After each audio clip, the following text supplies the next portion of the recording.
Alors Kharkiv, c'est pas sur le front, mais on sait qu'il y a des bombardements qui sont intenses depuis plusieurs jours. La ville semble vraiment être dans le viseur des Russes et une partie des habitants pourrait devoir être forcés de quitter la région. Écoutez. Nous réfléchissons actuellement à la question des évacuations des parties nord de l'oblast de Kharkiv, en particulier des districts de Kharkiv et de Bohodukhiv. Nous prendrons probablement la même décision pour se situer plus loin de la frontière russe, mais toujours sous le feu. C'est parce que les Russes ont commencé à cibler les zones peuplées qui n'ont pas été touchées il y a à peine un mois. Et on va retrouver Hélène Bonnet qui est avec nous, avec Camille Sceaux à la caméra. Vous êtes en direct depuis l'Ukraine. Merci beaucoup d'être avec nous ce soir, Camille.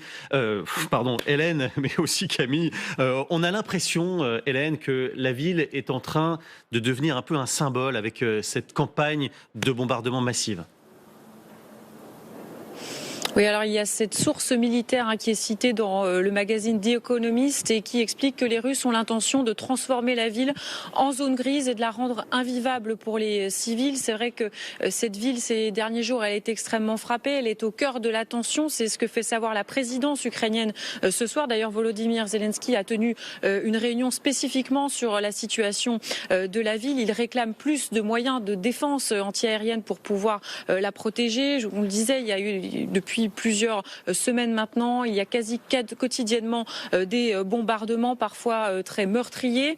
Le système électrique est endommagé, ce qui fait que les Ukrainiens sont obligés de fonctionner avec des générateurs. La situation est donc compliquée. Pour autant, les habitants, ils réagissent comme souvent dans les grandes villes qui sont bombardées depuis maintenant 2 ans, avec un certain calme finalement. Je discutais avec Charlie Nurel qui a passé beaucoup de jours là-bas. Elle me disait, il y a une partie de la population évidemment qui est inquiète, qui envisage pour certains de partir. Pour autant, il y a beaucoup de gens qui continuent de vaquer à leurs occupations assez normalement et ça va être compliqué si à l'avenir la situation se dégrade, s'il faut évacuer des habitants dans les villages autour et même dans la ville. Souvent on se rend compte dans ces zones-là qu'il y a beaucoup de gens qui malgré le danger ne veulent absolument pas partir parce qu'ils ont toute leur vie sur place et donc ça risque d'être une opération compliquée si d'aventure il fallait procéder à des évacuations plus importantes. Merci beaucoup Hélène, et c'est vrai qu'on a du mal à saisir l'intérêt militaire de cette opération. L'intérêt semble un peu plus psychologique du côté des Russes. Le but c'est vraiment de briser le moral ukrainien. Écoutez. Pourquoi suis-je favorable à l'idée d'exercer une pression, pour le dire de manière politiquement correcte, sur Kharkiv? La ville est d'une grande importance pour l'Ukraine. Je ne vais pas comparer Kharkiv et Odessa, mais c'est très important. Je parle de l'importance morale. La capture ou la destruction de Kharkiv aurait certainement un impact grave sur la société ukrainienne. Et je crois que la volonté de cette nation doit être brisée. Il n'y a pas d'autre solution. Voilà, les termes sont clairs, Magali. On veut casser, on veut briser psychologiquement les Ukrainiens, pas spécialement obtenir de résultats opérationnels. Non mais briser cette détermination ukrainienne, parce qu'il faut bien voir que Kharkiv a été tout de suite dans le viseur de la Russie au début de l'invasion. On est là à plusieurs dizaines de kilomètres, mais proche de la frontière russe. Et Poutine pensait que la ville, qui est la deuxième du pays, allait tomber facilement. Bon, ça a été tout l'inverse. Les Russes n'ont jamais réussi à prendre le cœur de Kharkiv et ensuite ont été repoussés même par les Ukrainiens. Aujourd'hui, on voit bien cette ville de Kharkiv qui est située en face de l'oblast, en plus de Belgorod, qui est régulièrement, on en parle beaucoup ici, qui est visée par des drones, par des attaques ukrainiennes. Et on voit à quel point, depuis maintenant plusieurs semaines, en effet, ces bombardements s'intensifient. Il y a énormément de bombes planantes, notamment, qui font des ravages, qui visent les structures énergétiques aussi. Parce que vraiment, le but est de faire manifestement fuir les habitants. Donc les priver de courant, d'électricité, c'est évidemment l'une des tactiques. Et puis on entend de plus en plus, alors c'est vrai sur les plateaux télé russes, c'est même vrai dans la bouche de Poutine qui parle de plus en plus de Kharkiv et de cette volonté aussi de faire une espèce de cordon sanitaire, de zone tampon justement pour soi-disant protéger la Russie. Cette zone grise dont nous parlait Hélène. C'est cette fameuse zone grise dont parle Hélène. Donc l'idée, manifestement, c'est d'essayer de vider cette zone-là pour faire cette espèce de zone grise. Mais pour les habitants, c'est particulièrement dur parce qu'ils ont déjà fui Kharkiv. Donc au début de la guerre, ils y sont revenus. Il y avait quand même une vie qui a repris là. Et là, maintenant, on leur redit à nouveau qu'il va peut-être falloir de nouvelles évacuations. C'est vrai que pour les habitants, ce sont des moments qui sont extrêmement difficiles parce que là, en plus, l'ampleur des bombardements est très forte et l'intensité a vraiment redoublé. Toute la question, c'est de savoir quel est le véritable objectif, en fait. Est-ce que véritablement les Russes veulent s'avancer jusqu'à Kharkiv? Est-ce que c'est une manœuvre de diversion parce qu'ils cherchent à attaquer finalement un autre endroit? C'est ce que semble penser d'ailleurs Boudanov, le chef des renseignements ukrainiens. Donc c'est vraiment une ville qu'on regarde attentivement en ce moment pour essayer de comprendre quel peut être l'objectif de Vladimir Poutine. Alors justement, effectivement, général, sur un plan plus tactique, quel peut être l'objectif de Vladimir Poutine et des Russes? Est-ce que ça peut être aussi, mais c'est une hypothèse que je lance comme ça en l'air, d'essayer de détourner les défenses antiaériennes, faire en sorte qu'elles soient attirées vers Kharkiv pour pouvoir ensuite appuyer ailleurs sur le front? Ça peut faire partie des hypothèses ou pas? Parce qu'on a du mal à saisir. Oui, ça fait partie des hypothèses, mais moi je crois plutôt à ce qui est dit dans le reportage, c'est-à-dire je pense qu'il y a un effet psychologique sur la population et que c'est vraiment, il y a l'idée de détruire la ville, quoi, et de briser le moral des gens et quasiment de faire un exemple. Alors, est-ce que c'est lié aux attaques sur Belgorod? Je ne sais pas.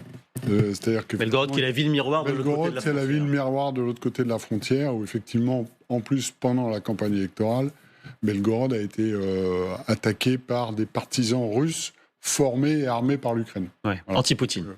Anti-Poutine, voilà. Donc, voilà, c'est les supputations qu'on peut faire.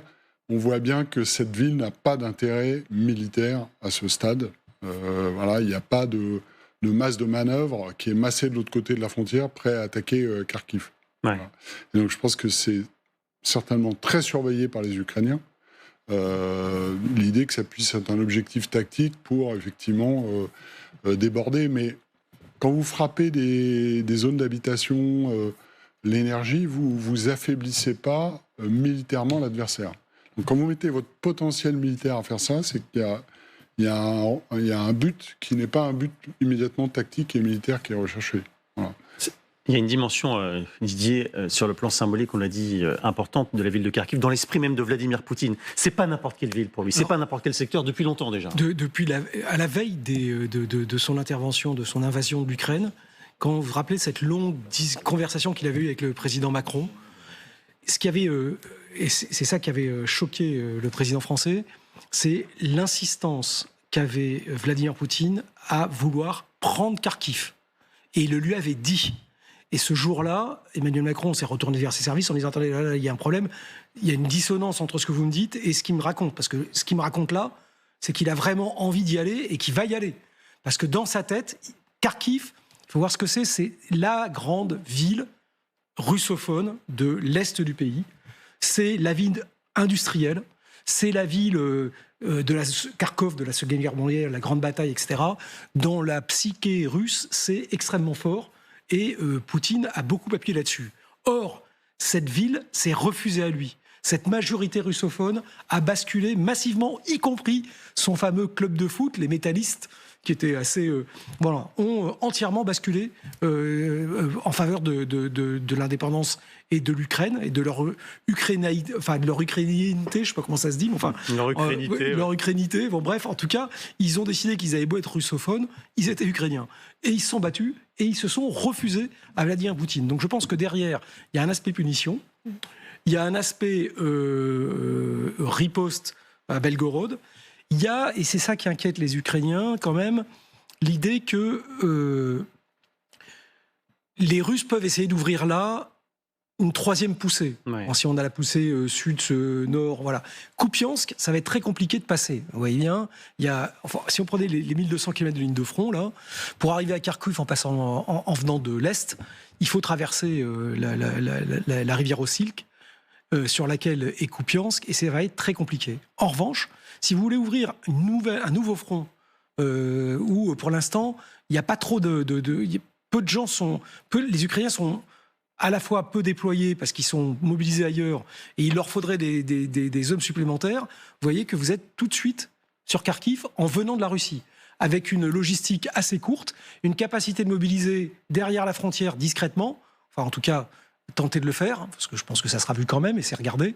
Mais voilà, donc en tout cas il y a cette crainte, je ne dis pas qu'elle est matérialisée aujourd'hui, comme vient de l'expliquer Grégoire, aujourd'hui on ne voit pas de troupes en arrière, mais cette inquiétude qu'il y ait une troisième poussée, ou une troisième direction, qui serait grosso modo nord-sud, au lieu d'être est-ouest, est quand même réelle chez les Ukrainiens. Et donc les frappes systématiques là, avec les FAB... donc les fameuses bombes planantes, hein, Ouais. qui est quand même un vrai sujet pour les Ukrainiens. On a estimé le stock à peu près 100 000 bombes et il y a 12 000 kits qui sont commandés. Donc ils ont de quoi faire et ça va de la 500 à la 1500 kilos sur une ville, ça peut faire d'énormes dégâts. Donc c'est une inquiétude et c'est important parce que c'est ce qui fait que les Ukrainiens expliquent aux Américains, il faut peut-être que vous arrêtiez vos âneries là, au Congrès, parce que là on a quand même un vrai sujet. Voilà. C'est aujourd'hui, avec ce qu'ont les Ukrainiens sur le front, ils ont un peu de mal déjà à tenir toute la ligne. Alors ils creusent, ils le font. Si vous leur ouvrez un troisième axe, c'est compliqué.